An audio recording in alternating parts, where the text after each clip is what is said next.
This is going to be interesting. He led the UK Independence Party to a victory during Brexit. Yeah, but then he supported U.S. President-elect Donald Trump in his quest for the White House. That's right. And after meeting with Mr. Trump just yesterday, President-elect Trump, how does Nigel Farage compare their victories? And what does he think of current U.S.-UK relations going forward? The leader of the UKIP party joins us now. Thanks for being here, Nigel Farage. You have been all over the news. I asked you this before. What's it like to be on cloud nine forever? I mean, with Brexit and this, what's it been like for you? I mean, 2016, it's the year of political revolution. I mean, I've been dreaming of this for a couple of decades because I've always known that whatever our political class and their friends in the media and the big businesses, whatever they do and say and want, is not the same as what ordinary, hard-working taxpayers want. And what you've seen this year is just ordinary, decent people, the little people who've said, we've had enough, we want change. Now, you predicted Brexit, and you told Parliament it was going to happen. They laughed at you. You predicted that Donald Trump would win. They laughed at you. What did you see that other people didn't see? It's all to do with opinion polls. They're wrong. Why are they wrong? Because they don't measure the non-voter. You know, the man or woman who've never voted in their life who decide, you know what, I'm going to go out and vote for Trump. They can't measure these people. And if they ring them up and say, look, would you, join our list? They're probably going to get, verbal down the phone before it's slammed down. Secondly, because of the way society's evolved, because of the domination of the liberal left media, people are now nervous about expressing conservative views.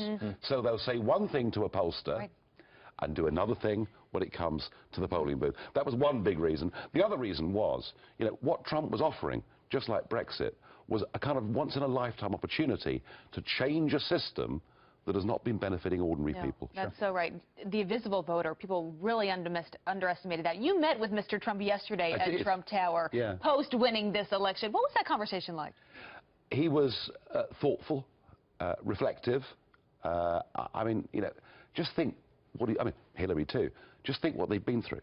I mean, this has been the most astonishing, vicious election campaign. I mean, that second debate in St. Louis, it was almost hard to watch. I mean, it was really, really down there, wasn't it? Hard and vicious. But I think he, I tell you what, for a man of 70, he's unbelievable. I mean, those last few days of the campaign, he was doing 6 rallies. Now, I know from Brexit, what it's like to be out there. So, I mean, his stamina is extraordinary. And believe me, he's not been idling for the last couple of days. He was talking about various ideas that he's got, and he is desperate to help ordinary Americans. Do you think he's surprised that it went his way?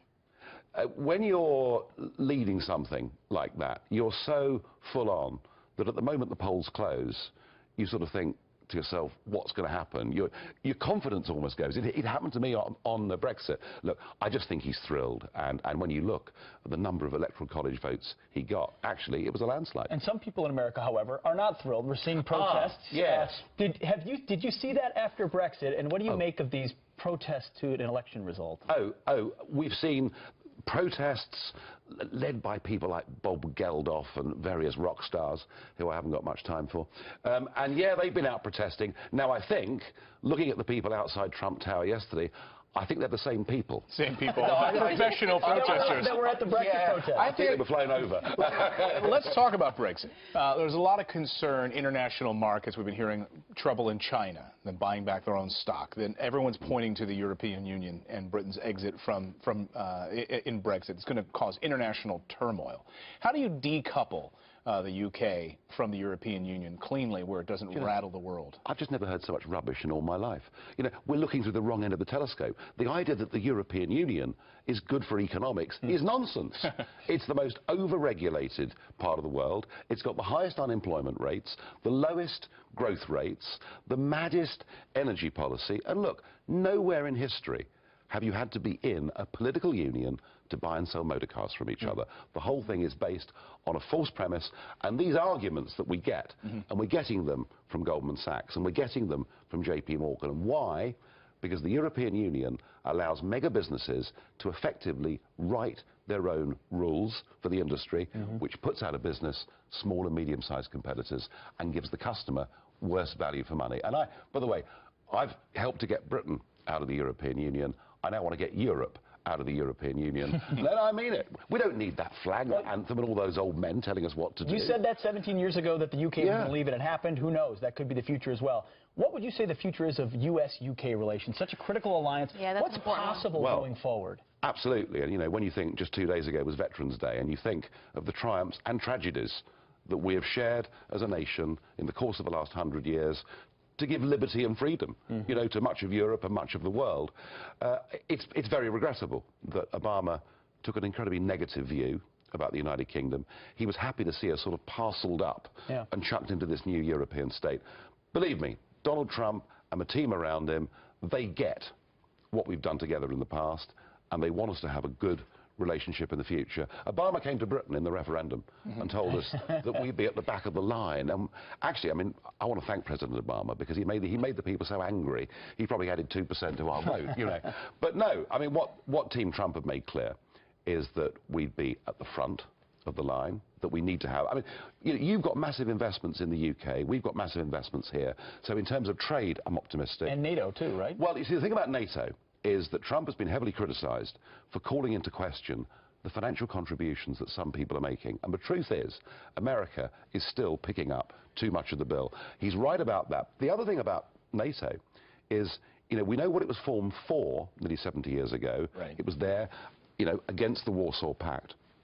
Ever since the Berlin Wall came down, we haven't redefined what NATO's for. You guys went through a divisive time recently, obviously with Brexit. Yeah. And I traveled to Scotland just after all of that, and it seemed like there was harmony. It didn't seem like there was all this dissent.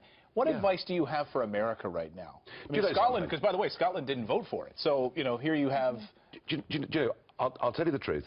There's a very large percentage of people who voted for remaining in the European Union who say, do you know what? We're Democrats. We lost that. Let's accept it. Let's get on with it. The only people moaning are the full-time professional student protesters, rather like the lot we saw here. Right. By the way, none of them voted because they can't get out of bed, and yet they're happy to go and protest. You know, I mean, it's true. Of course, it's true. Yeah. And generally, people in the UK are accepting the result. There are some who'll go on protesting. There are some who'll go on moaning. But I have absolutely no doubt we are getting back our independence. And what did you say? Wow. You were laughed at for a long time when Brexit went. What did you say in your speech? I went to the European Parliament for the first speech after Brexit, and I got up to speak, and about 400 of them started booing and jeering, as they do. I'm like the sort of pantomime villain, you know. And I said, when I came here 17 years ago, I said to you I was going to take Britain out of the European Union.